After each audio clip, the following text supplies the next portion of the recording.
इसे कुरुक्षेत्र हरियाणा से राजेंद्र दहिया ने पूछा है। पूछते हैं, पति पत्नी के संबंध ज़्यादातर दुखद या नीरस मोड़ ले लेते हैं, कृपया मार्गदर्शन करें।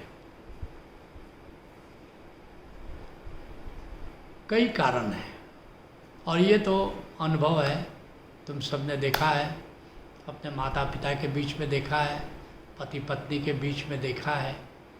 तो पति पत्नी का संबंध करीब करीब तुम्हारी निष्पत्ति मैं कह सकता हूँ कि 95% सही है।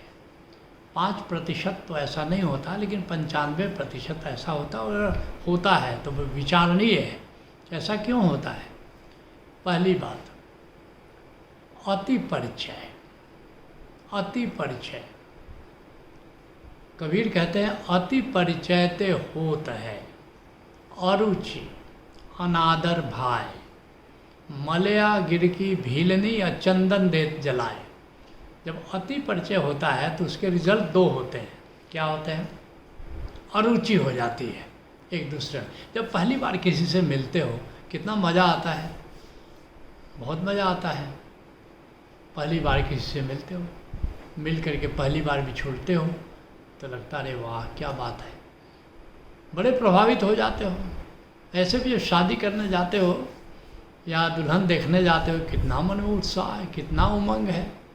या किसी से प्रेम करते हो, कितना अच्छा लगता है, जगत में सबसे प्यारा लगने लगता है। और दुल्हन होती है, उसकी बोली तुमको बिल्कुल कोयल सी लगती है, बाद में पत्नी हो जाती है तो कर्कशा लगने लगती है। क्यों हो जाता है? अति परिचय ते होता है। क्या होता है? अरुचि।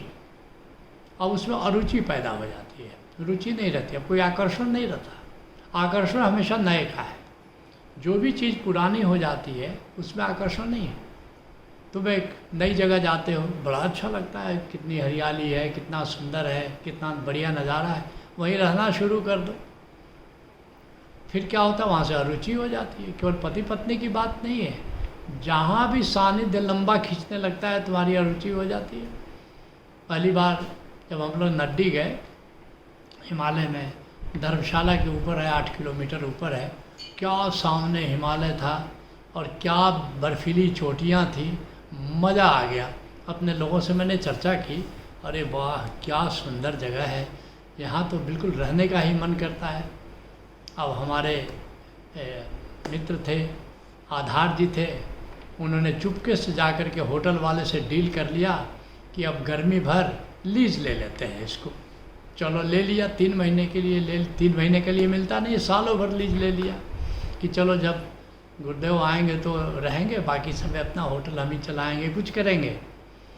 तो बड़ा मज़ा आया। 3 महीना पहली बार रहे।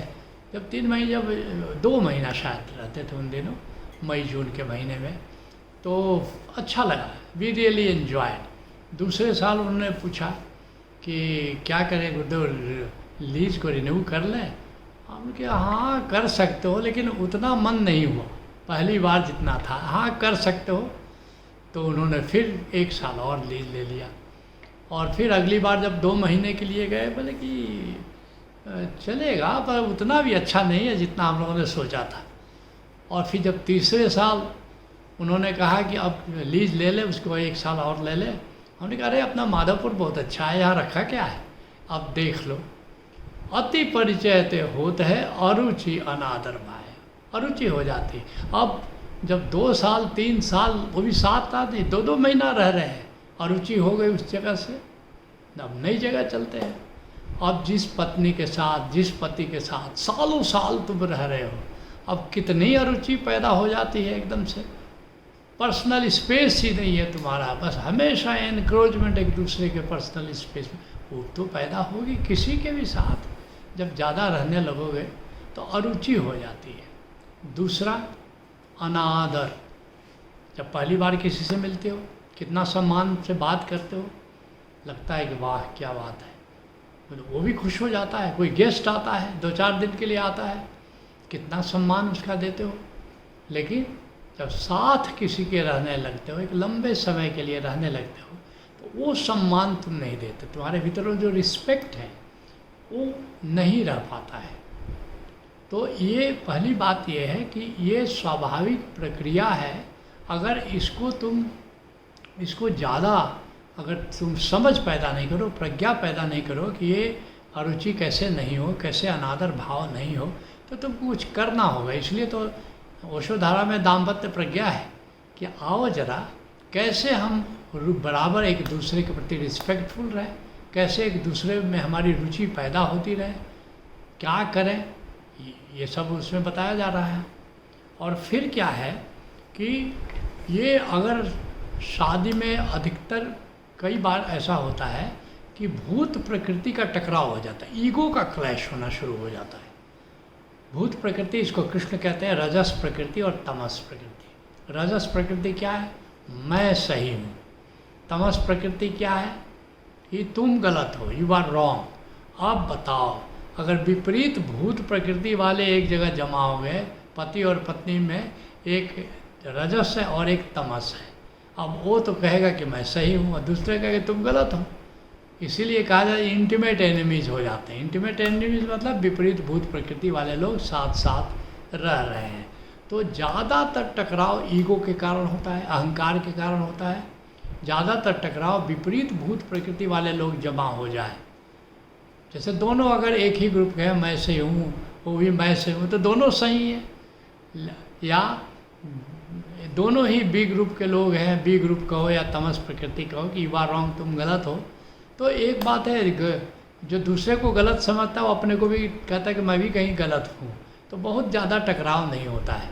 लेकिन एक ग्रुप के लोग मिल जाए तो बड़ा मुश्किल है साथ साथ निभाना। और एक मुश्किल बात है कि जब आपस में प्रेम होता है तो अक्सर विपरीत प्रकृति वालों में हो जाता है, और बाद में फिर शादी होती है तो फिर तो बड़ा मुश्किल हो जाता है एकदम। तो एक जो ये कारण है, दूसरा कारण है कि विपरीत भूत प्रकृति के लोगों में जब शादी हो जाती है तब जाकर के, जिसको कहते हैं ना कि दुखद हो जाता है, तो ये दुखद हो जाती है स्थिति। और फिर तीसरा कारण है कि ये जो रुचि है, ये जो सम्मान है, ये ध्यान या प्रशंसा, ध्यान और प्रशंसा ही रुचि पैदा करती है। ध्यान या प्रशंसा ही ये कह सकते हो कि सम्मान पैदा करने वाला होता है। तो एक दूसरे पर लोग ध्यान नहीं देते हैं। तो ये बहुत ज़रूरी है कि एक दूसरे पर ध्यान दे। खास करके जो पत्नी है वो बहुत ध्यान मांगती है और पति है वो ध्यान नहीं देता है। मैं जब पहली बार Indian institute of management Calcutta गया ट्रेनिंग के लिए, तो वहाँ मुझे अभी भी याद है प्रोफेसर लाहरी थे। उन्होंने मुझसे पूछा कि आप ऑफिस से घर आते हो तो क्या करते हो? मैंने कहा हाथ मुंह धो करके अखबार लेकर के बैठ जाता हूँ और इंतज़ार करता हूँ कि चाय लेकर के पत्नी आए। तो उन्होंने कहा कि पत्नी जब आती है तो क्या करते हो? बल्कि चाय लेके पीने लगता हूँ। बल्कि अरे, तो पत्नी पर आप ध्यान नहीं देते हो? क्या साड़ी पहना है, क्या कपड़ा पहना है? और बल्कि नहीं, पत्नी पर कौन ध्यान देता है? बल्कि नहीं, ये बात गलत है, आप पत्नी पर ध्यान दिया करो, और अगर कोई नया कपड़ा पहने तो प्रशंसा किया करो। मैंने भी सोचा कि बड़ा महत्वपूर्ण सूत्र हाथ लगा है। और जब मैं वहाँ से घर आया तो पत्नी चाय लेके आई। मैंने ध्यान से देखा और मैंने कहा कि अच्छा, ये साड़ी तो बहुत अच्छी लग रही, कब खरीदा आपने? पत्नी ने कहा हद ही हो गई, ये 20 साल पहले से मेरे पास साड़ी है और ये 20 साल पुरानी साड़ी आपको नहीं लग रही है? हमने कहा अरे तो मिसफायर हो गया। फिर दूसरे दिन और फिर पत्नी आई, चाय लेकर आई, मैंने ध्यान दिया, कहा कि हाँ इस साड़ी में आप बहुत अच्छे लग रहे हो, कितने साल से आपके पास है? पत्नी का हद हो गई, पति ने इतने सालों बाद पहली बार ध्यान दिया था। रांची फिराया लाल बहुत वहाँ का महत्वपूर्ण शॉप हुआ करता था, मॉल टाइप का उस ज़माने में, और वहाँ से नई साड़ी ले आई और नई साड़ी आपको कई साल पुरानी लगती है।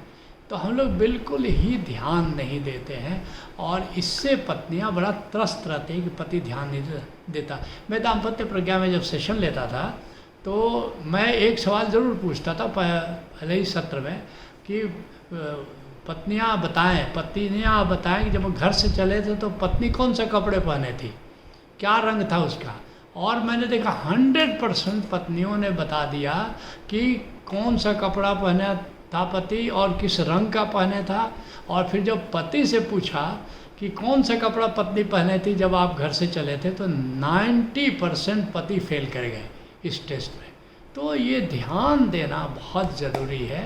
और फिर प्रशंसा, अगर हमारा पार्टनर, हमारा स्पाउस कुछ अच्छा काम करता है तो निश्चित रूप से उसकी प्रशंसा की जानी चाहिए। लेकिन पत्नियां जल्दी प्रशंसा नहीं करती हैं।